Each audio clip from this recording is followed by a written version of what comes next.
You're listening to the Plane Talking UK podcast, a UK-based podcast written by a passenger for anyone. And here are your hosts, Carl Stebbings and Matt Smith. Well, hello and welcome to episode number 105 of the Plane Talking UK podcast. I'm Carl Stebbings, and not joining me in the Conservatory Studio this week is Matt Smith, because he's not here. He is sunning himself. He is drinking tequilas, margaritas, and other massively famous cocktails, which I can't mention because this is a family show. So all the way from Scotland, Matt, hello. Good morning, good morning. I do take slight umbrage at the fact that you're saying it's sunny and glorious, because whilst this is probably one of the nicest parts of the world I think I've ever been, it has done nothing but rain since we got here. So I have a feeling that I may actually come home slightly more palier and pastier than when I left. Oh, okay.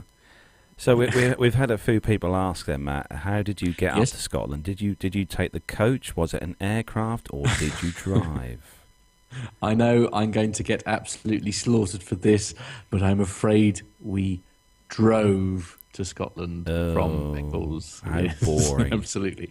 Yeah, no, it was, to be fair, actually, and also driving on Easter weekend, which perhaps wasn't the most sensible thing to do, because we actually left a Thursday night and stopped in Doncaster overnight, and then carried on Friday morning, and then came up here. And as you can imagine, a little bit nervous doing it with Easter traffic, frankly. So we got held up for about an hour. So really, in the grand scheme of things, we're really quite lucky. I know one of my friends has gone to Wales and they drove, and they sat on the A14 for over 2 hours. So I consider myself very lucky to only be delayed by about an hour for, 462 miles. So, yeah, not bad, really. Oh, you've done well. But at least you've managed to get some sort of Wi-Fi internet kind of broadband. Because for those who susceptible. You and I were testing it last night. Yeah, I was just going to say. Funny. I looked like a Minecraft video. It was hilarious. But we'll have to see. As I say, so apologies if I do disappear. Oh, hello. I don't know what that was. Anyway, that's Braveheart. So apologies if I drop out. We do have Pip lined up just in case I should fall off air. So yes, we have a plan B just in case. So then we are here then. It is the 26th of March, and the time is just coming up to 10 past 10 in the morning here in the UK. Episode 105. We've got quite a few news stories to get through this week. We've got lots of people in the chat room this morning already, which some of those who joined at least half an hour before we started, which is really nice of them. Great. Hats off to you all. So Myla's in the chat room. Good morning to you. Paul Tricker's in there. Neville Bounds. We've got Micah, the main man. Micah's in the chat room as well. It's really early where he is, and he's only had 4 hours of sleep, I think, so he's slightly tired. Who else we got here? We've got David Corson's in there as well. Hello to you, David. Glenn Towler, and we're moving down here the list to try and get you all in before we kick off. Graham Haley, good morning to you, Graham. There we go, so all in the chat room there. And hopefully we're going to have a good show. For those of you who watched the latest APG show will know that, I was on there yesterday as a guest co-host, which was really we are fun. No longer worthy. I mean, it hasn't gone to your head or anything, has it, by any chance? No, not at all. Listening to one of the biggest aviation, being involved in one of the one of the biggest aviation shows in the world. Oh, it was great fun. It was great fun. You've remained grounded, haven't you? You haven't ordered your lackeys and your other such. No, I did bore the wife. Actually, while we're mentioning that, we should say a big thanks to Neville last week for stepping in at the last minute, for helping us out with last week's show. He did a sterling job, did he not? Oh yes. Yep. Thanks to you, Neville, for that. We've got sort of a few bits in the pipeline for obviously guests in the next coming episodes and stuff. But we are going to there's a couple of our chat room people there. We're going to grab one of those every now and again and bring them on the show. Especially those who fly planes. And you know who you are in the chat room. Anyway, right, we better kick off things with the news then, haven't we, Matt? Yes, I think we should, yes. Yep, so we're going to start the show then, as we do, with our rundown of the weekly news from around the world and the UK and Scotland. So if you're ready, Matt. Yes, I'm very much ready. Let's go.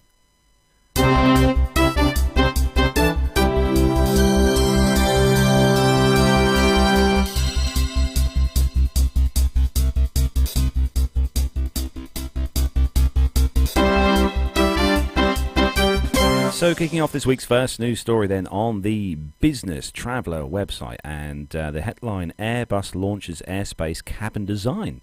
So Airbus has unveiled its latest airspace cabin brand, which will debut on the manufacturer's A330neo aircraft. Airspace by Airbus has been designed around four key pillars: comfort, ambience, service and design, and will offer a sophisticated flexible canvas as a backdrop to enhance the airline's own brands. Enhanced features will include larger overhead storage bins, spacious contemporary lavatories, wider seats, 18 inches in economy, and aisles and unobstructed under-seat foot space. Airbus has said that the new airspace cabins will be more relaxing, inspiring and beautiful and functional, and will stimulate a unique and leading passenger experience. Other new features include the latest LED technology, ambient lighting, as well as clean straight lines, shapes and clear surfaces. Also a unique customizable welcome area as well. Toilets will feature antibacterial surfaces and touchless flushing and taps, and discreet aroma dispensers. Oh, something I hate. My wife does that in our house. It's horrible things. And soothing ambient sounds. The manufacturer says the cabin design for its forthcoming A330neo aircraft embodies airspace by Airbus and is inspired by the cabin of its wide-body sibling, the new A350XWB. And Airbus has also launched a microsite with more details on, and you can go to airspace.airbus.com and you can see more about that on there. But if we can bring up the pictures there on the screen, you'll be able to see. Bring up that second one, especially that second picture. There we go. It looks like the Starship Enterprise, doesn't it? With its sort of curved seats and stuff. It's an amazing picture. Yeah, because Boeing had released their Sky interior a few years back, where they had the larger overhead bins, the nice lighting, and stuff like that. So Airbus is obviously, they're trying to bring in a new kind of look to the interior of their aircraft, but it does look really nice. I will say, I love the colours. It does, yeah. I'm not normally a fan of LED lighting, if I'm honest. I always find it a bit sort of clinical. Do you know what I mean? Because it's like bright white rather than sort of like warm white, which is what we're used to in our sort of domestic environments. But as I say, I mean, it really does look like the bridge from the Starship Enterprise, doesn't it? Yeah, they definitely got more roomy. I mean, the picture there, the top picture there with the economy seats in, it looks like there's tons of room there, especially the front row seats there. But that's probably just a mock-up demonstration picture. But no, it does look very nice. So this is actually what they call a wide-body aircraft, isn't it? Which is why so many. Yeah. But no, it looks good. So we'll look forward to them when me and Matt win the lotto, flying on. Obviously, absolutely. We'll have to hire our own private pilot to run us around to these various air shows, won't we? Yeah, we'll get Pip and Al. We'll get Pip and Al. Yeah, that's it. Yeah. You got. Yeah. So the only thing is there will be an argument about who's first officer and who's the captain. Well, now. Al is the Airbus pilot. Captain Al is the A321 pilot, so he'll have to fly this one, being us an Airbus product. So right. Pip I'm sure it wouldn't take long officer. for Pip get his flight rating, his type rating though. I'm sure, especially if he's got one to fly. We better move on to the next story. Okay, all right then. Yeah, the next story, as usual, falls with me as it's a Ryanair story. It's Market Watch is the website, and the headline is Ryanair finds that niceness pays off. This is obviously Dublin-based, so it's Ryanair Holdings plc, Europe's biggest no-frills budget carrier, has carried out has pulled out what was starting to look like a bit of a tailspin.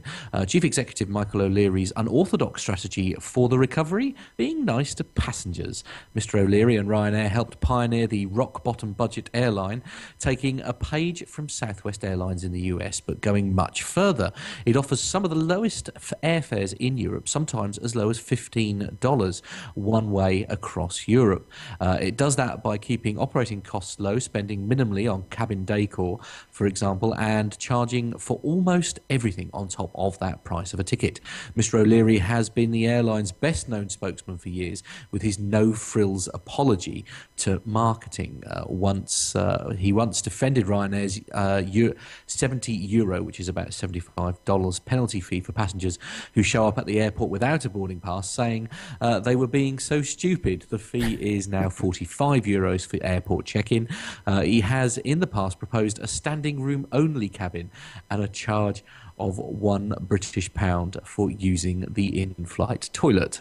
The no-frills model, once novel but now widely mimicked, has turned the 32-year-old Ryanair into Europe's second biggest airline by passengers flown, behind Deutsche Lufthansa AG. Ryanair's long-haul competitors still outdistance it in terms of passenger miles, a closely followed metric that also takes into consideration journey distances. In 2013, a price war with full-service carriers and upstart budget airlines alike threatened that success. A pair of rapid-fire profit warnings spooked investors who worried Ryanair might struggle to keep costs low amid all the new competition. The headwinds were similar to those now hitting US-based carrier Spirit Airlines Inc. Spirit's new CEO has said the carrier is working to address customer complaints and make its operations more reliable. To win back customers, Mr. O'Leary relaxed onerous hand luggage restrictions and redesigned Ryanair's cumbersome website. It cut fees and told staff to be less confrontational. The airline has also made headlines by dropping its trademark bugle call, which it blasted throughout cabins each time an aircraft arrived on time. The practice, amusing at first, had started to annoy passengers. Standing room only and charging for toilets was a great PR wheeze when we were young, dumb and growing rapidly, Mr. O'Leary said in an interview, but after rivals started painting the moves as cheap and nasty, the laddish noise was displacing the great fares, brilliant punctuality and the new aircraft, he said. Passengers responded in 2013. Passenger growth was stuck at 1% to 3% some months, with as much as 20% of seats unsold. This year, monthly growth is climbing by 10% or more. Full year results are due in May, and Ryanair expects passengers to hit 106 million, around 6% more than forecast. Ryanair's load factor, a measure of seats sold, should average at least 92% this year. That's up from 83% in March 2014. I mean, there's no denying everybody uses Ryanair at some point, don't they? Oh yeah. This just proves it really well. We've covered the story last week, didn't we? Where we had the growing figures each month, with more and more people using the Ryanair and stuff. So they're obviously doing that. They are trying to improve their look, their overall look. I think. I have to confess, I didn't find the fanfare particularly cheesy. I mean, it used to literally put a smile on my face every time they did it. I mean, I didn't get offended by it, and of course, I think we played it out, didn't we? Because you managed to find a copy of what they play out now. So it's not so much the fanfare, but they still play an announcement if the flight arrives on time, don't they? They do. I don't know. Very much so. I'll have to ask Auntie Wendy, because Auntie Wendy arrived at Stansted on Thursday. But because she flew with Ryanair, didn't she? Yeah. She did. Yes, absolutely. Oh, good on her. So next story on BBC News website, and this is a follow-up, I think. You were saying, wasn't it? So we had a story, didn't we, Matt? Was it a week or a couple of episodes ago? I think it was. We had the story about the air bridge being built at Birmingham Airport, ready for the A330. So the headline: A380 airliner to fly from Birmingham Airport.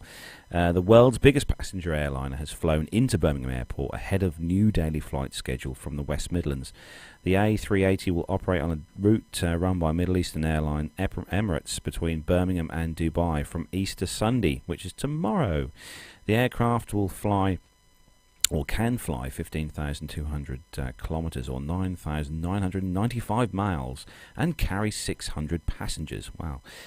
Bosses hope its arrival can help the airport to keep expanding and serve more passengers.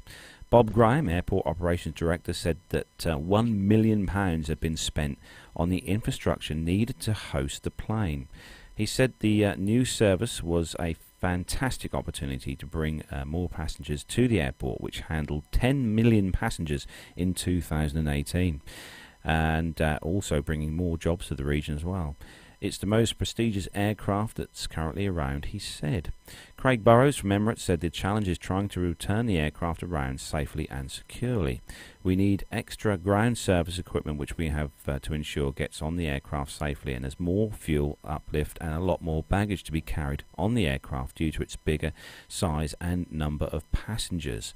They've got some interesting stats there, haven't they, actually? Yeah, the aircraft, the A380, for those of you who don't know, is nearly 240 feet long, or 72.72 metres, and 260 feet wide, which is 79.25 metres. It weighs, comes in at weighing 566 tonnes, with the paint on the aircraft alone weighing more than half a tonne. The plane has a flying range, as we said, of 9,995 miles. It was first introduced into service in 2007 and carries more than 540 passengers across 2 decks. The A380 first flew to Birmingham in 2009 to mark the airport's 70th anniversary. So that'll be good for anyone who's travelling from there on or tomorrow on Easter Sunday. You'll be able to travel on the 380 to Dubai. Wow! But yeah, that's a great aircraft. That is. I do like the A380. You haven't been on one yet, have you? Yeah. We've have you? travelled on a few Emirates ones now, and one of Qantas's A380s from Dubai. Yeah, really good aircraft and lots of room. Definitely recommend that to anyone listening to book a flight and make sure it's on a 380 just to experience the world's biggest aircraft. Yeah. Yeah, absolutely. Anyway, on to the next story. This is on the Breaking Travel News website, and the headline is Air Europa welcomes first Boeing Dreamliner to the fleet. Air Europa is celebrating the delivery of the carrier's first Boeing 787 Dreamliner. Air Europa takes delivery of its first 787 following a ceremony held at Boeing 787 assembly site in North Charleston in South Carolina. Air Europa leased its first 787 through an agreement with SMBC Aviation Capital. The delivery is also the first Dreamliner to SMBC Aviation Capital. This delivery begins a new chapter in Air Europa's story. The state-of-the-art 787 Dreamliner will provide us with significant operational advantages as we aim to expand our footprint around the globe, said some person, Juan Jose Hidalgo. Anyway, Juan said that additionally it's an airplane that will offer our passengers an unrivaled onboard experience and arrive at their holiday destination feeling refreshed. The 787 is a family of technologically advanced, super efficient aeroplanes with new passenger-pleasing features. In addition to bringing big jet ranges to mid-size airplanes, the 787 will provide Air Europa with unmatched fuel efficiency and environmental performance, using 20 to 25% less fuel and with 20 to 25% fewer emissions than the aircraft it replaces. Air Europa announced an order for 14 of the 787-9 Dreamliners in 2015, the largest ever Boeing wide-body order from a Spanish carrier. Air Europa now has a combined total of 22 787-8s and 787-9s on order as it continues its transition to an all-Boeing long-haul fleet. I remember years ago, Matt, flying to Yugoslavia, but this was back in the days when Air Europa were called Air Europe. Yes. If you remember, those of you in the chat room might have heard of Air Europe. This is going back kind of like to the 80s and that, when they were quite big in the sort of package holiday kind of thing. But yeah, I can remember flying with these guys, and the delivery was completely different then. It was kind of an orangey red colour. Really? But no, it's nice to see these guys have got some new aircraft now. They've got 44 destinations in their books, with quite a nice fleet growing with new aircraft. But yeah, they're fantastic. doing really well Indeed. Yeah, no, it's good. It's good. It's nice to hear positive stories and things. I mean, we quite often say, don't we, that it's like we read a story involving Airbus, and then like next week we then read a story how the Boeing are doing quite well. I think you do feel a little bit sorry, perhaps, for some of the other airplane manufacturers around it, because you don't really hear that many of great stories like this, if you like, for some of the smaller craft. And they've got quite a mixed fleet as well. I'm sure the chat room will disagree with me on that, but no, they have got their current fleet is quite mixed actually, Matt. They've got Airbus, they've got ATR aircraft, Boeing, Embraer as well. They've got quite a mixed sort of mixed fleet, but no, good on them. So moving on. No Lockheeds. No. Oh, poor you. I know. We talked about that yesterday on APG, but anyway, that's another story.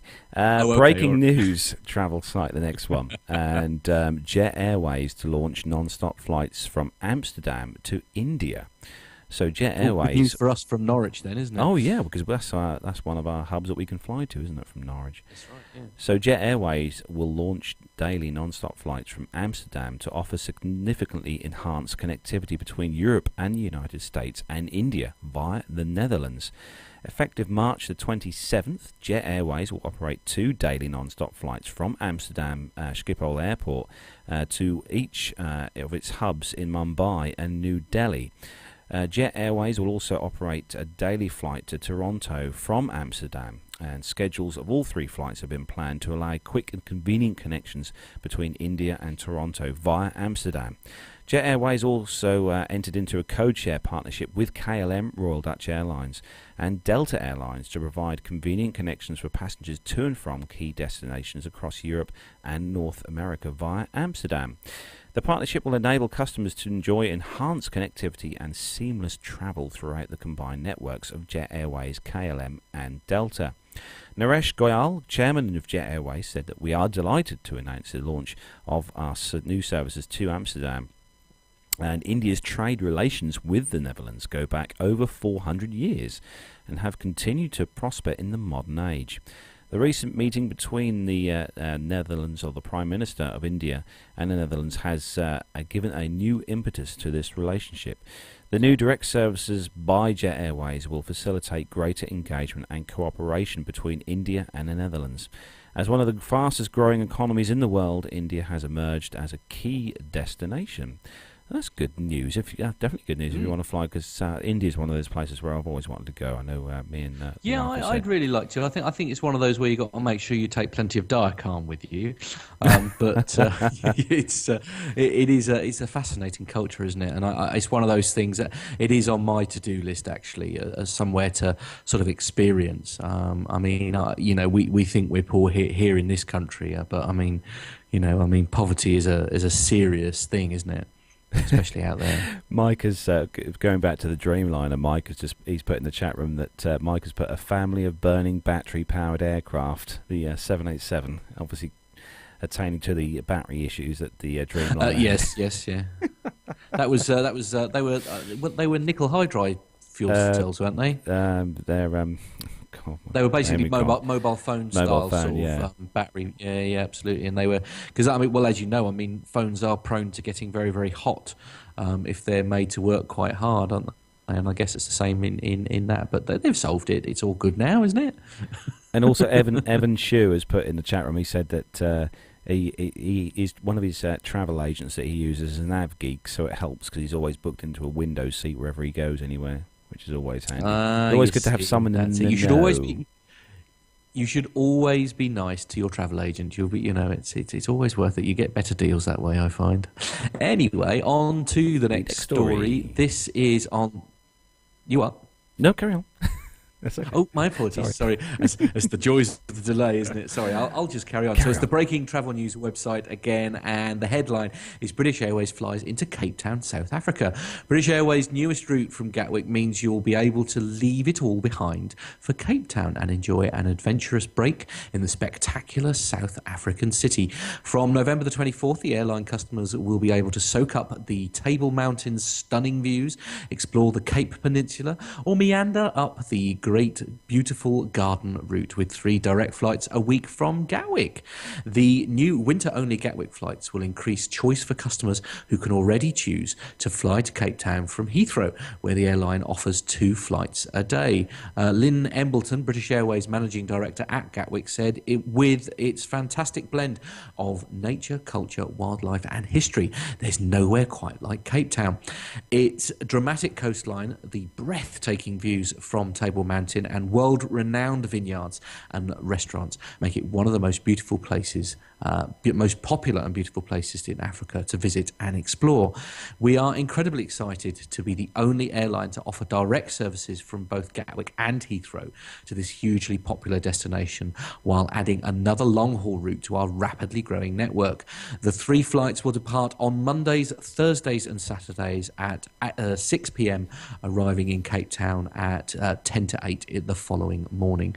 From winter 2016, British Airways will add a 4th 3-class Boeing 777 aircraft to its Gatwick fleet, bringing the total number of Boeing 777s at the London airport to 12. Cape Town is one of 4 long-haul destinations that British Airways is launching from Gatwick this year, with flights to Costa Rica starting on the 27th of April, daily flights to New York JFK beginning on the 1st of May, and flights to Lima in Peru commencing on the 4th of May. May the 4th be with you.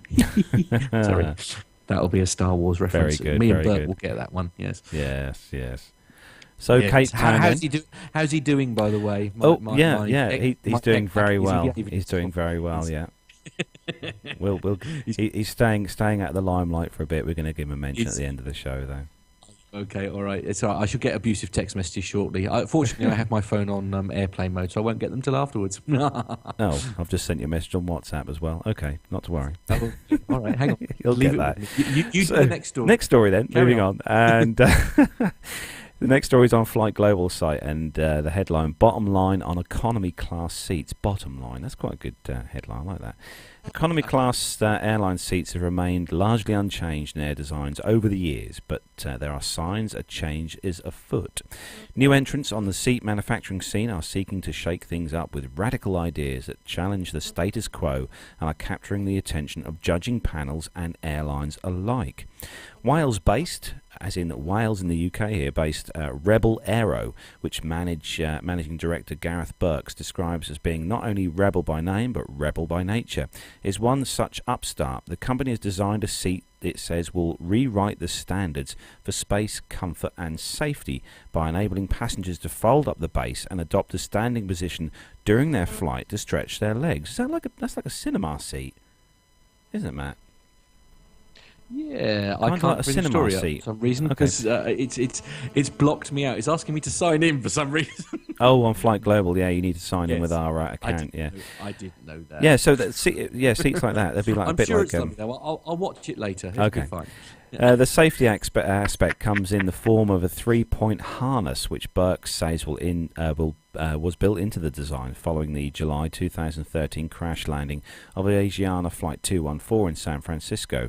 While the majority of the passengers survived the impact, many were left with spinal injuries, which some believe could have been minimised had the seats been fitted with something more substantial than a lap belt. By incorporating pre-certified AMSafe 3-point restraints into its seats, Rebel Aero believes passengers will be more protected laterally and less likely to hit the seat in front in the event of an impact. Personally, I wouldn't get in a car with just a lap belt, and I don't think anyone else would either, says Burks. To enable the seat to transform into what the company calls its booster format, the base is divided into 2 parts. The rear part is fixed and the front half pivots and folds back into the rear half, says Burks. This not only provides a ledge to enable passengers to adopt more of a standing position during the flight, but also gives more space inside the rows for when passengers are entering and preparing to exit the aircraft. Passengers can stand while taking their coats off, speeding up the boarding process, says Burks. Rebel Aero launched its concept for the seat dubbed it S2 at the Aircraft Interiors Expo in Hamburg last year. This year it aims to return with a fully or almost fully certified seat that it hopes will enter service with a launch customer within 12 months. The company is also hoping to pick up a Crystal Cabin Award for the seat after being selected as a finalist in the passenger comfort hardware category. This is quite interesting, Matt. If you had a seat where you could fold up the base like a cinema style seat, it would make for one heck of a lot more room when you're taking your coat off and bits and pieces and doing things. Well, yeah, and then as you say, you can stand up and then you can at least move back so people can get to their seat a lot easier, can't they? So it's a great idea. Although I have mixed feelings about this whole lap belt complaint, because the majority of coaches and stuff do actually have lap belts as opposed to what they call a 3-point seat belt. So, I mean, at the end of the day, its job is to sort of stop you from being thrown forward. I mean, a lap belt does just as good a job, doesn't it? I think it's just to stop the top half of your body going forward. Right, yeah. That's what they're on about. The top half of your body flying forward and your head hitting the seat in front, which on some economy class cabins in some aircraft would be about 3 inches in front of your head. Well, yeah, I suppose that's true. Yeah. Oh dear. Yeah, no, I think I see what you mean. Oh dear. I don't know how you'd retrofit 3-point seat belts though. No, that would anyway. be. Sorry, I'm not thinking about I'm not thinking about aeroplanes now. Oh, aren't you? Okay. Okay. So moving on to the next story. To put that right, I shall move on to the next story. Yes. And this is on a website that is just calls itself Flying. So it's flyingmag.com. And the headline is, and this is a really fascinating looking story, this is Science Teacher Plans First Coast-to-Coast Biofuel Flight. First transcontinental flight using aviation biofuel in a certified light aircraft. High school science teacher Ross McCurdy is planning the first transcontinental flight using aviation biofuel in a certified light aircraft. McCurdy will launch from North Central Airport near Providence. Is it Providence? Sorry. In Rhode Island, anyway, in a Cessna 182 around April the 16th to fly 2,500 nautical miles to Santa Monica in California. He'll depart from Santa Monica on Earth Day. That's April the 22nd. Along the way, McCurdy will host events to promote clean energy, aviation and science education. His 12-year-old son will accompany him on the road trip. How cool is that going to be? Along with several other pilots who will join for portions of the flight. Most of the members of the Paramus Flying Club, which owns the plane. McCurdy has planned stops at University Park Airport in Pennsylvania, Moraine Airport in Ohio, Walnut Ridge Regional Airport in Arkansas, Grand Prairie Municipal Airport in Texas, Donna Ana County Airport in New Mexico, and Chandler Municipal Airport in Arizona, and has stashed his special fuel blend at each airport. The fuel, a 50-50 blend of biofuel made from used cooking oil and Jet A, will fuel the Cessna 182 SMA Aviation diesel engine. This engine is also 30 to 40% more efficient than the avgas burning stock engine it replaced. With 50% of the fuel made from used cooking oil, the emissions and carbon footprint is significantly lower, so it is better for the environment according to the project's website. Increasing energy efficiency and using renewable energy are the keys to a sustainable future. The coast-to-coast biofuel airplane project will clearly demonstrate this to promote renewable energy, aviation, and the excitement of the real-world science education. Well, I mean, good on him. It's nice to have a science teacher actually sort of living the dream to a degree, isn't it? Where he's literally practicing what he preaches. It's quite good. Yeah, I like this biofuel thing. I've just been looking at and it's a Cessna, so you must be ever so excited. Oh yeah, yes, definitely. Don't we? I think there are coaches and buses in the UK here that have a kind of biofuely type thing. Yeah, I mean, the London ones work slightly differently in the fact that they use they're basically electric buses, but they use like engines, if you like, to generate the electricity to keep the battery levels topped up, which apparently is a lot more efficient. It seems a bit bizarre, doesn't it? But I wish you could see the chat room, Matt. Uh-oh, really? Yeah. I'm a bit frightened. I know it's Glenn Towler's just put flying with the smell of hot chips. That'd be quite nice. Oh, yeah. yes. Actually, you say that a firm that I used to work for, I should stress, used to work for, used to do exactly that, and because they had diesel engines obviously in their vehicle, and they used to use chip fat oil in their machine, and I've never smelled anything more horrific in my entire life. So he's not actually lying when he says that. That is just I can exactly see what he means, and it has brought back terrible memories, I won't lie, of the firm that I used to work for. So happy days. It would be nice, I think, to stand. It would be nice to stand at an airport and kind of see one of these big A380s taking off, and having the smell of sort of scampi and cod and some chips. Sort of. Yeah, maybe not. No. Oh dear. No, okay. So moving on. We'll glaze over that. Next story. Yeah. Oh no, I just accidentally ditched that last story. Hold on, let me go. Okay, all right. Well, I've got it. Don't panic. You've got it. Yeah. It's just frantically loading up now. There we go. It's back on. So the next story then on the flying website is the Airlander 10 gets ready to fly. For those who don't know, the Airlander 10 is being produced in the UK, and it's kind of like a hybrid air vehicle. Looks a bit like an airship, I suppose you could say, Matt, with an engine on the back. Brilliant. So the new airship aircraft called Airlander 10, produced out of Great Britain by Hybrid Air Vehicles, is being readied for its first flight, which the company hopes to achieve this spring.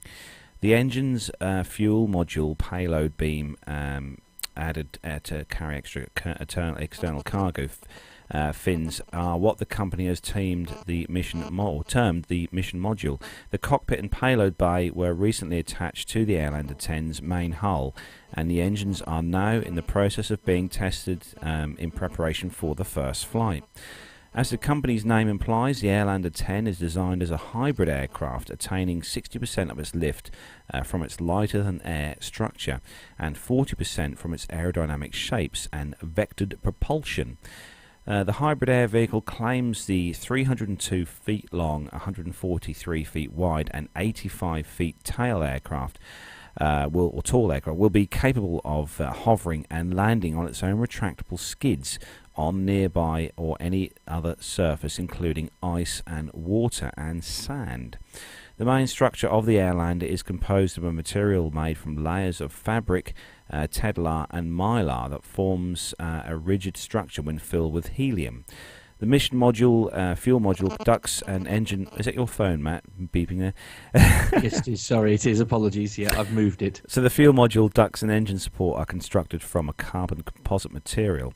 The aircraft is powered by a 350 horsepower turbocharged diesel engine, two of these up front and two at the rear, capable of bringing the aircraft to as high as 20,000 feet. The configuration of the engines allows for thrust vectoring as well. However, being so massive, the Airlander 10's speed is projected to be restricted to around 80 knots. So if we can bring that picture on the screen there, for those of you in the chat room, you'll be able to see, there we go, the picture of the Airlander 10, which looks huge. This is massive. I mean, the hangar's fairly big here. I'm really excited to see that it's actually being made here in the UK as well. I mean, this is just great. It really is. I mean, I'm not sure it's the prettiest aircraft I've ever seen. No, I've got the Queen song bicycle race going around in my head when I look at that picture. But well, Paul Tricker's put in the chat room that the airship looks like a giant bottom. Indeed, yes, indeed. Bicycle. Yes, indeed. Yeah, Micah has just put in the chat room. Micah's just put in the chat room that someone's got a mobile phone near them. That's that was yes, Matt. No, I've done that. He's just put it on flight mode. There we go. Yes, yeah. I think it's stopped. Is it all right now? Yeah, it's okay now. Yeah. If it was an iPhone, it would have probably spontaneously combusted, and Matt would be now warming himself by it. Honestly. No, I'm You are not. just I terrible know. human beings sometimes. So next story Anyway, on yes, the next story. Yes, quickly before we all end up in trouble. This is on the Air Insight website, and it's a commercial aviation consultancy, whatever that means. Anyway, Cathay Pacific's first A350-900 completed its maiden flight today in Toulouse. The aircraft next enters the final phase of production for cabin completion, with more ground checks and test flights before being prepared for delivery in 2016. The aircraft will be the first of 48 A350 XWBs for Cathay Pacific, and Cathay Pacific's A350 XWB fleet plan includes 22 A350-900s and 26 A350-1000s. Conversations with people in the know tell us that the A350-1000 is moving along at a faster clip than the -900 did. Airbus is benefiting as its A350 assembly team and supply chain deploy lessons learned from the -900 to the 1000. Just as we have seen at Boeing with the 787-9 versus the -8, we're learning across the entire supply chain and typically are running much, much better, which is why for Airbus and Cathay, this first delivery is so important. Cathay has the third largest number of A350-1000s on order after Qatar Airways and United.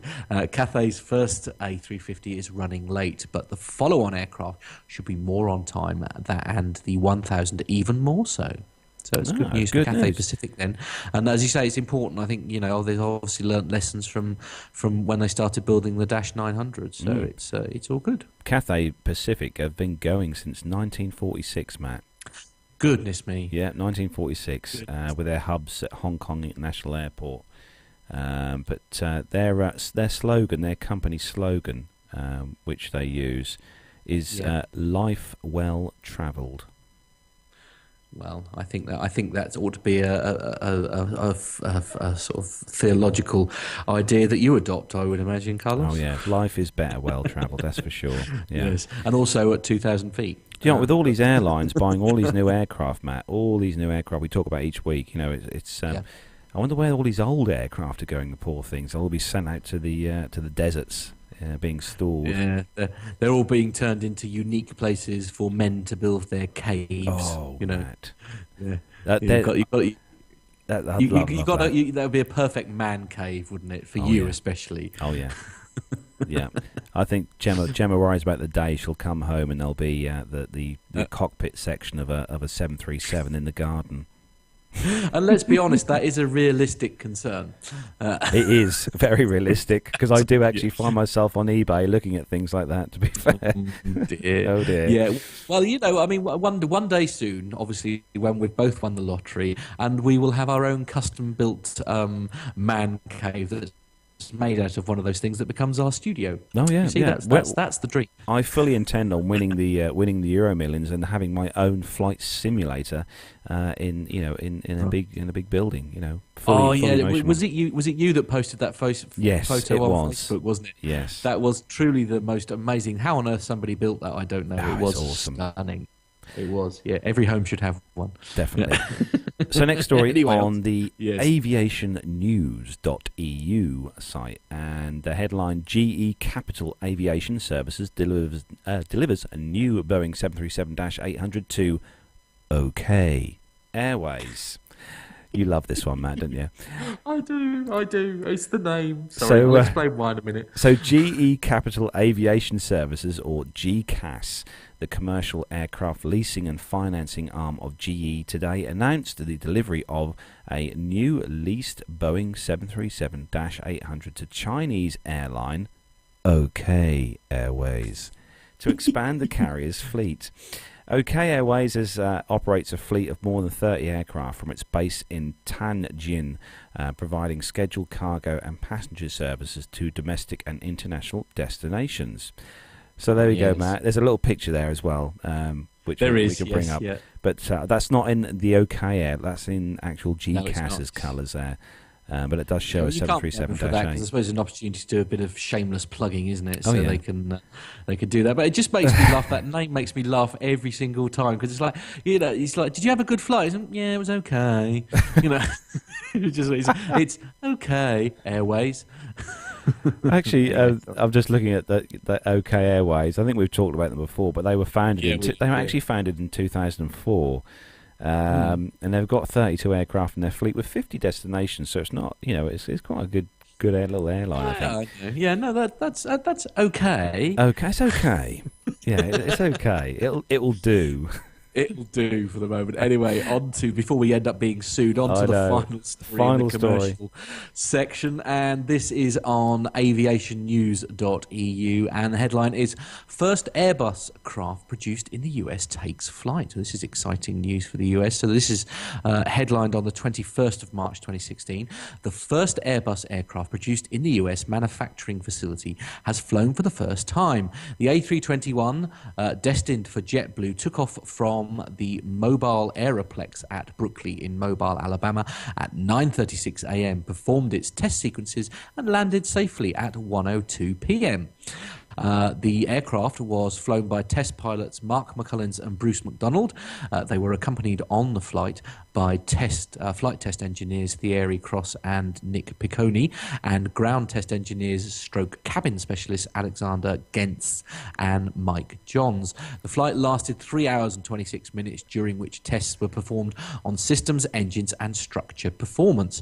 More than 300 employees who work at the facility cheered as the plane took off. We've come to an exciting milestone in the production of any aircraft, but this one is particularly special, said Darryl Taylor, Vice President and General Manager of the Airbus US manufacturing facility.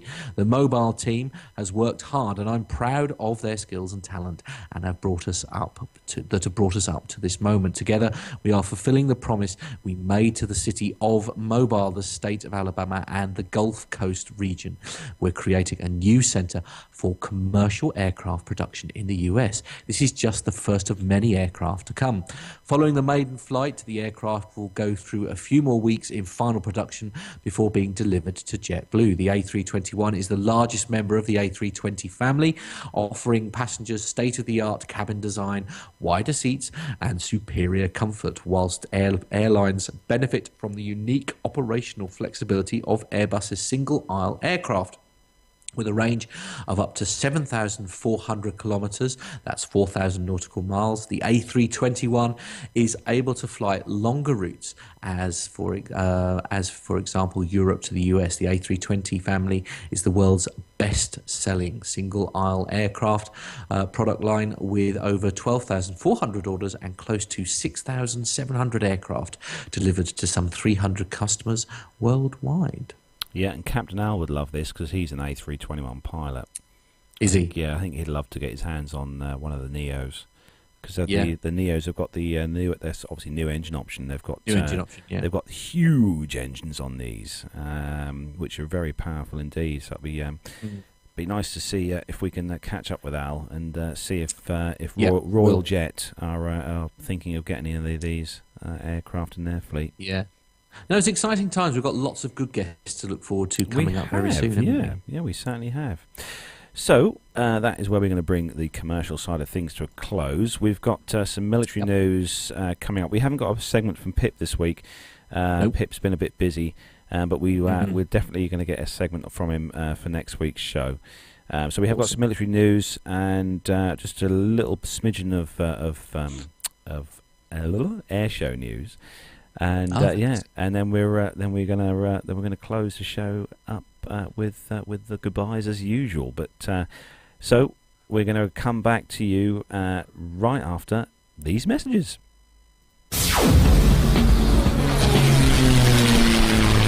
Find this and other great shows at the Aviation Media Network. TheVoicesInYourHead.com.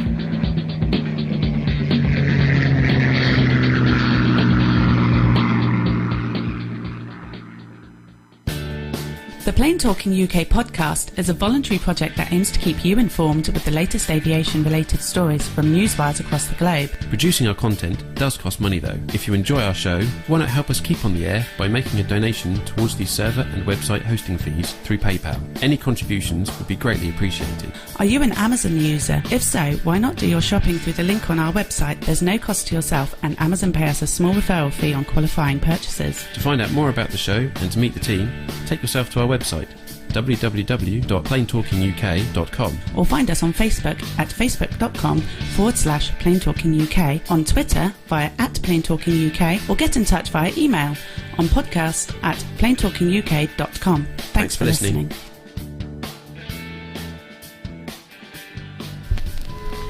Aviation media has long been the domain of the newspapers and magazines.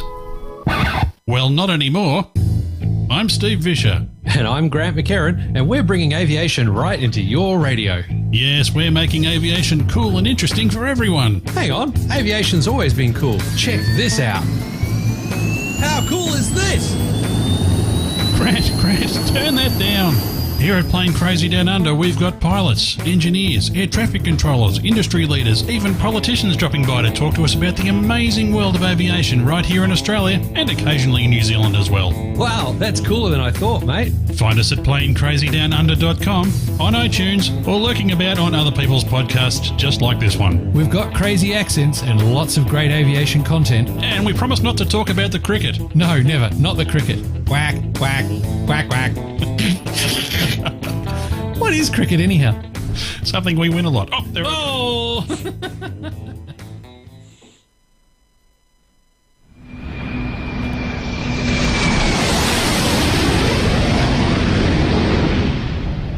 And we're back. Hello. We certainly are. So, you're still with us, then, Matt, over there in I am. sunny I think Scotland. so. Yes, I've got fingers and toes all crossed with knots tied and anything else I can manage on a warm day, hoping for the best. Excellent. So we've had a question in the chat room. How is the Earl Grey Fund coming along? It's coming along. It's coming along.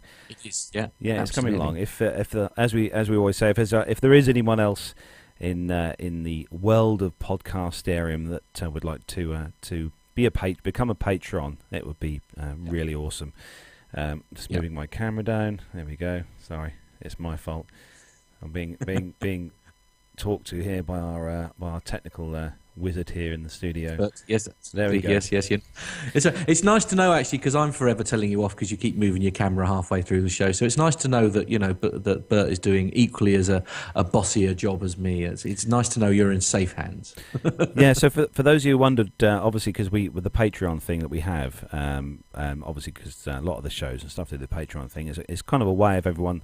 Helping towards the costs of running the show, and for any of you who wondered what we used our latest patronage money from last month, we actually upgraded our vMix program, the program that Matt knows way more about than me, that we use for the visuals of the show. Yes. We upgraded the program to an HD version, which means we'll be able to now do the show from the cameras in the studio here in 720. I think it's Matt 720. That's correct. Yeah. One of the program is capable of 1080, but to be honest, we'll be pushing our luck, I think, given our broadband connections, to try anything else. So it's nice. It just gives a slightly clearer picture. It gives me as the editor more facilities as well, and that's all down. Thank you very much to everyone who's been a patron, because we have you to thank for enabling us to do that. So thank you very much. If you want to be a patron, take yourself to the Patreon website and just search on there for Plane Talking UK, and as I say, any donations, no matter how small, are greatly appreciated from us all. Yeah, the next batch of Patreon donations that we get are probably going to be used to go towards the equipment cost and stuff, and the few bits that we need to get for the Royal International Air Tattoo and Farnborough for this year. Indeed. Yes, absolutely. Because we're needing to help out because we've got, as I'm sure you know, we've got our American cousins, I suppose, for want of a better word, coming along. Fingers crossed. We're going to try. Matt is going to do his wonderful thing that he does every time, and Matt is going to attempt, or we are going to attempt to do a live show from Farnborough with guys from APG, which will be awesome. Myself and the legend that is Neville have been scheming this week about a way of possibly doing that, so it's all very exciting. Yes. Anyway, enough of this. So we are going to kick off with some military news, so if you're ready. So we're going to kick off with the military news then, so let's go. Let's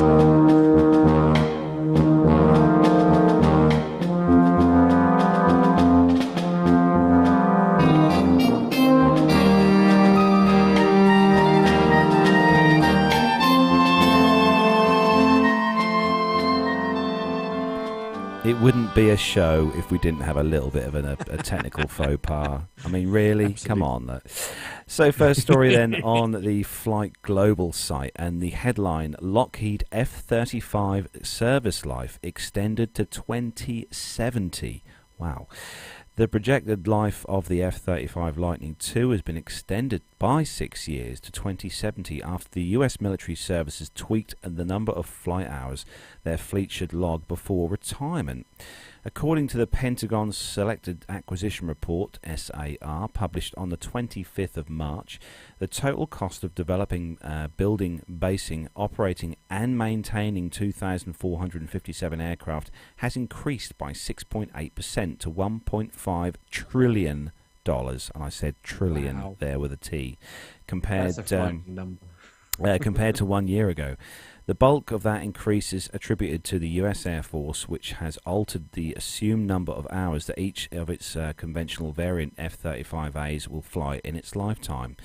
Consequently, the operational life of each jet has been extended by 2 years, culminating in a 6-year life cycle extension from 2064 to 2070. The US Air Force added 1.3 million flight hours to its 1,763-strong fleet forecast, while the Navy added 300,000 to its fleet.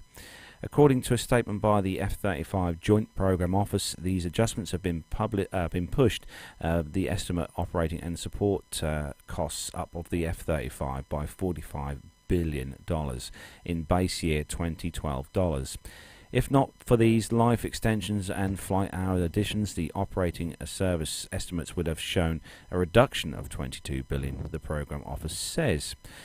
The F-35 Chief Lieutenant General Christopher Bogdan is pushing for a reduction in both procurement and long-term operating costs for the F-35 and is targeting a 30% reduction in OS costs compared to the current estimate, which stands at $1 trillion for 2,457 F-35s. He's also pushing to reduce the cost per A-jet model to between $80 and $85 million by 2019. These numbers are steadily declining according to the 2015 Selected Acquisition Report. The flyaway cost of the F-35A, including the aircraft, engine and contractor fee, decreased by 2% to $100.6 million in 2015, whereas the F-35C declined 4.1% to $110.7 million. The short takeoff vertical landing F-35B unit cost declined 2.5% to $122.9 million. Wow, that's a heck of a lot of money, that is. But no, it's good they're extended the life. If you take into consideration the fact that it's, over what we took it. I mean, there's another 55 years essentially, isn't it? 2070 was it? It said that it's going to remain in service for. So if you take that into consideration, actually, when we're talking numbers in the trillions, I guess if you break that down on a year by year basis, it's actually not that bad. It just sounds like a terrifying number if you say it out loud really quickly. No, but we hopefully we shall see these at RIAT this year. They are definitely coming to RIAT apparently, according to the airshow reports. So it'd be great to see these aircraft close up. Indeed. On to the next story then. This is on flightglobal.com, and the headline is UK's Boeing P-8 purchase gets US tick of approval. The UK has moved a step closer to filling a maritime patrol void left by the retirement of the Nimrod Mr2 in 2010 after being approved by the US State Department to acquire 9 torpedo-carrying Boeing P-8A Poseidons for the Royal Air Force, estimated to be worth $3.2 billion. The deal is unlikely to phase opposition from Congress during the 30-day notification period, as the advanced radar-carrying submarine and surface ship hunter is already being exported to Australia and India. The US Defense Secretary Cooperation Agency announced approval of the pending foreign military sale on the 25th of March, just 4 months after British Prime Minister David Cameron announced the P-8A plan as part of a £178 billion or $270 billion investment in new military hardware. So there's a picture there, I think, of the Nimrod Mr2, which I think is what they just retired. That's it, yeah. There we go. We've got a picture and there. We'll stick that on the screen. There we go. There's the Nimrod. Yeah, that's what they've just retired, isn't it? Yeah. Well, we retired a few years back now, very sillily. Yeah, indeed, in 2010. Yeah. So the Ministry of Defence opted to sole source the nation's lapsed maritime patrol need to the Boeing 737 based P-8 over European and Asian alternatives such as the C295 based solution put forward by Airbus Defence and Space and the Kawasaki-P1. Now, didn't we see the Kawasaki-P1 we did. Riyadh? Yeah, that was at Riyadh. We saw that close up with the crew, and that was one heck. That was an impressive craft, actually. That looked really, really, really nice, didn't it? So since divesting the Nimrod and abandoning its intended replacement, the BAE Systems Nimrod MRA4, the UK has retained its airborne maritime patrol and reconnaissance competency by embedding RAF crews with Australian, Canadian, New Zealand and American forces. A Nimrod replacement has remained the United Kingdom's highest priority unfunded requirement, the DSCA notes. If the acquisition in finalised, the top-tier contractors will be Viasat, GC Micro, Rockwell Collins, Spirit Aerosystems, Raytheon, Telephonics, Polzero, Northrop Grumman, Excelsis, Terma, Symmetrics, and Arnprior Aerospace and General Electric and Martin Baker. Excellent. It's been nice to have something in the skies in the UK for our maritime surveillance stuff, because, like I said, we haven't got anything at the moment. Since the Nimrod was retired, and it's a bit of a shame. But if you remember, Matt, at the Norwich Aviation Museum, we had one of these Nimrods there to look round. Well, that was going to be our backup studio. That wasn't was, it? that was. Get everything into the because we were a bit concerned if we could get everything into the Vulcan, and I'm not going to lie, it was a tight squeeze. So the next story then on the military news segment is on the Flight Global site, and the headline: KC-390 regains flight test momentum. So 4 months after the Embraer KC-390's first test flight in February 2015, Embraer finally acknowledged the aircraft had still not attempted a second flight. It seemed worrying development, not unlike the 9-month pause that followed shortly after the first flight of the Bombardier CRJ-1000 regional jet in 2009. As Embraer's Bombardier. Oh, you had to drop that one in. As Embraer's rival worked to resolve a software problem with the fly-by-wire controlled rudder. So the KC-390 is packed with new technologies, including an advanced fly-by-wire system with active side-stick controllers, and Embraer's first exposure to a cargo ramp door and in-flight refueling system. As the wait for the KC-390's flight test campaign to resume continued, there were questions. Had Embraer overextended itself with the largest and most complex aircraft development program in Brazilian history? 1 year later, the answer to those questions is clear. The flight test pause is now understood as a result of a fiscal crisis within the Brazilian government, which is funding the $1.8 billion development program. Amid a continuing economic recession, the Air Force was also strapped for cash and has fallen more than $270 million in arrears in payments to Embraer for the KC-390 development program as of last August.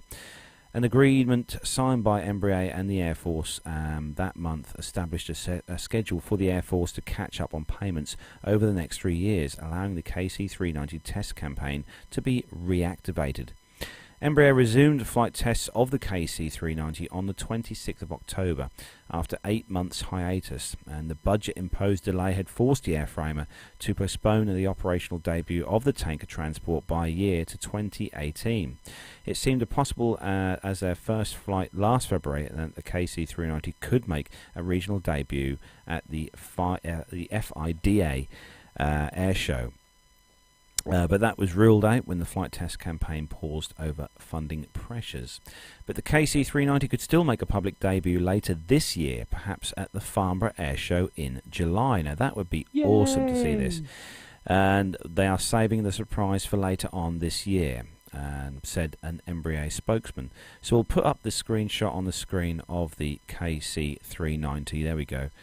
I must say the one thing that worries me about this story is that, you know, from Embraer's point of view, is it, you know, a bit worrying that the Brazilian government are struggling to make payments? Yeah, I think the army were funding the I think the army itself, the Air Force, are funding the program for Embraer to design and build this aircraft. But if they've already got a payment schedule in place and they're not keeping to that, I mean that sounds like, is it just me that thinks that that's very worrying that a government or you know, the Air Force attached to the government is failing to make payments on time? I mean, that's perhaps their direct debit was not in place. Perhaps, yeah. Standing order. Their standing order. The answer. Yeah, but yeah, indeed. Sorry. Yeah. So we've got a very nice story for the last one, Matt. This is for you to take on the Royal Air Force side. Indeed. Yeah, slightly lighter, because I mean we're hearing some very sort of sad news involving air shows and stuff at the moment, aren't we? And so this is nice. This is a nice little story. This is on the RAF, so it's the Royal Air Force website, and the headline is "Red Arrows visit Albania for the very first time." So jets from the Royal Air Force aerobatic team performed a flypast over Tirana, and that's in Albania, the first time the Red Arrows have visited the country. People watched the distinctive Red Hawk aircraft as they flew over Mother Teresa Square on Friday, March the 18th. The Red Arrows had stopped in Albania, overnight, refueling the jets before the second leg of a flight from their base at RAF Scampton in Greece. RAF Scampton to Greece, where the aerobatic team will conduct annual pre-season training. The opportunity to transit via Tirana allowed the team to meet officers from the Albanian Air Force and senior officials and dignitaries. One of the roles of the Red Arrows is defence engagement, and the visit further developed relations between the UK and another NATO partner. Squadron leader David Montenegro, the team leader of the Royal Air Force aerobatic team, said the Red Arrows were delighted to visit Albania for the first time, where we were made to feel very welcome. It is always an honour for the team to fly to new locations to represent both the Royal Air Force and the United Kingdom and further strengthen links with partners. During their overnight stay in Tirana, the British Embassy held a reception in honour of the Red Arrows, where the team met Minister of Defence Kodheli, the Deputy Prime Minister of something I'm not even going to attempt to pronounce, and Albanian military personnel. Stephen Hickling, the British Charge d'Affaires, emphasised the very good bilateral cooperation on defence and security between the United Kingdom and Albania. Defence Minister Cody spoke of the UK and Albania, facing future challenges as confident NATO partners. And UK Defence Lieutenant Colonel Richard Parry noted the opportunities for Albanian cadets to study and train in the foremost UK military colleges, such as the Royal Navy College at Dartmouth, the Royal Military Academy at Sandhurst, the Royal Air Force at Cranwell, and the Royal Marines Commando Centre. For the next 5 weeks, the Red Arrows will will operate from Tangra and Hellenic Air Force Base as they prepare for the 2016 season. This annual training is known as Exercise Springhawk. Now this is nice. I like these stories when we get to see that our guys, the Royal Air Force, the Red Arrows, going obviously they're going on their training thing, but they're sort of taking the time out to to do the fly past here in Albania, and we've got a picture there actually on the screen. If we bring that up, for those of you in the chat room, you'll be able to see the guys there flying over the square. And there's also another picture. I'll just move this up here. There we go. That's the Red Arrows as they fly over Mother Teresa Square, and that was on the 18th of March. Isn't it? Yeah, and it's nice. It's great. It's great. It obviously promotes the Royal Air Force and the Red Arrows, but also it's a kind of a sign that it's for everyone. It's not just for everyone at air shows. Well, and it's all good relations at the end of the day, isn't it? I mean, the Red Arrows are world renowned for what they do, and it means just as much to other countries when the Red Arrows come to visit as it does to us when they come and see us, at the various air shows that we go to. I mean, it's a wonderful service, isn't it? It's a wonderful, wonderful thing to watch. So that one of the few images that will always stay with me, and that was when we were at Riyadh, and to have the Vulcan being surrounded by the Red Arrows. I mean, that was just magical, wasn't it? I mean, it was it was a once in a lifetime, just mind blowing, brilliant. Yeah, that's one of the photos I had on my my picture album, my made up photo book of Riyadh. So very good indeed. We look forward to that again this year as well, because we'll both hopefully, fingers crossed. I've managed to bribe your boss a bit. Good luck with that. Poor Glenn. It's 22 minutes past midnight with Glenn at the moment. It's Sunday morning already.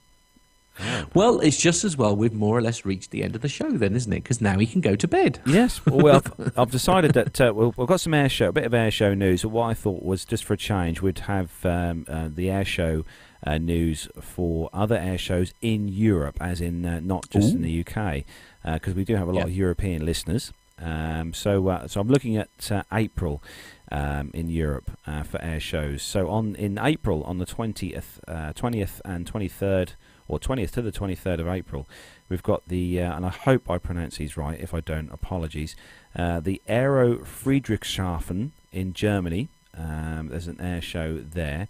On the 23rd and 24th of April, the Red Bull Air Race is at Spielberg in Austria.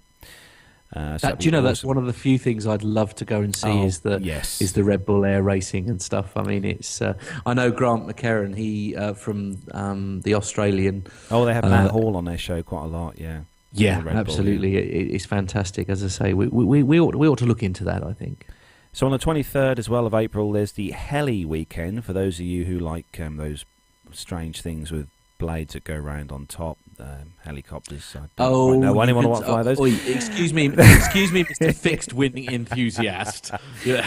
So that's on the Heli weekend. Lots of trouble. That's at Grenchen Airport in Grenchen, Switzerland, on the 23rd of April, and on the 30th to the 1st of May, it's the Den V Vudshu Plazy. Den V Vudshu Plazy. In Plazy, Czech Republic. There's an air show there. I'll probably pronounce that wrong, but there we go. So there's just a few in April there for the European air shows, because don't forget, air shows are all around the world, just not in the UK. But it'd be nice to go to a few different air shows around the world, but obviously money restraints and work commitments do not allow, unfortunately. So we are going to bring episode 105 to a close of the show. I'll tell you what. Now that we're at the end of the show, right? I'm going to try something here. All right, we're going to go for a little walk because I want to show you all this view. So okay, here we go. For those of you in the chat room, Yeah, if you are watching on YouTube, then you can actually see where I'm staying. So just bear with me a moment. Hello. Sorry, ladies and gentlemen. Just going to... Yes, we're just going to have a quick... welcome to where I'm staying. This is... I'm just going to put it behind me, look. There we go. Can you see that all right? I can see you. Can you see that? Ah, yes, we can see that now. Yeah, I got that. Look at that, eh? It's a terrible thing to wake up to every morning, isn't it? It actually looks less windy there than it is here. I think it is actually at the moment. It is not nowhere near as windy as it was, but it was a bit fierce overnight. It has to be said. So you look anyway. Rather rural there, Matt. It is, yes. As I say, that's really the reason for being a bit nervous, because I went to the hotel up the road, because when we were testing this last night, we were struggling a bit with our connection, were we not, Carlos? It was quite funny. Matt looks like a Minecraft like a character from Minecraft. But yes, I went to the hotel up the road, thinking, oh well, I'll just buy a token and use their thing, and I did the line test, and it was 0.5 megabits. So wow. It was actually worse than trying to do it with a mobile phone. So anyway, I think we got away with it. Will you not agree? Yeah, I think we've had a reasonably tech issue free episode. Yep. Considering you're not in the studio. Nothing a little editing won't sort out. But I would just like to thank in a massive way to Rob, who's sitting next to me here in the studio, who's been doing all the technical stuff here today. So a big thank you to Rob for coming and joining us here in the Conservatory Studio. You've done an awesome job, so thanks, Rob, and enjoy your Easter eggs. Thank you. And now I can say, because he's a bit camera shy for some reason, but he's the guy that also does the voices. Micah's just put in the chat room. He's put, "Are you on EE again this time in Scotland?" Yes, I am. Yes, I am. Yeah, it's the only network that's any good in the UK, I think, Micah. So. It seems to be a little bit that way. Even I tried Vodafone 3 and EE, and it was the one that gave me the most reliable connection. So yeah, we just about got away with it. Fingers crossed for next week. Everyone in the chat room is just sort of saying, "Well done, Rob! Great job, Rob!" Yeah, absolutely. Good. Well done. We're very proud of him. We're very proud of him. Yes. Well, we better I'm going to go back to my holiday now. Yay! So we're gonna reconvene next weekend, aren't we, Matt? We're going to do another show next weekend.